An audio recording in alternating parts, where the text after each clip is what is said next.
Joey was my son. He's the middle child of seven. Yvette Desjardins is grieving the loss of her son Joseph Desjardins, known to others as Joey. The 34-year-old father leaving behind a 10-year-old daughter among those mourning him in Fishing Lake First Nation. My child may have chose the wrong path in life in terms of making bad choices, but he was still a human being. RCMP say they were trying to arrest him, wanted for a string of armed robberies in the area. They say Desjardins had also stolen a van from the school in Fishing Lake. Eventually, Mounties say he ended up in a field where shots were fired.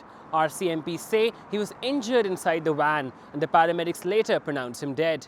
He was so much more than what he was portrayed to be. So much more. I wish the world could have seen what we got to see with him, how he was. Every time he was with his nieces and nephews. Cheyenne says he helped her children hunt and taught them how to harvest animals in culturally appropriate ways. She says her family is devastated by how this was handled. His daughter sat on that road for what, Mom? 7 hours. Yeah.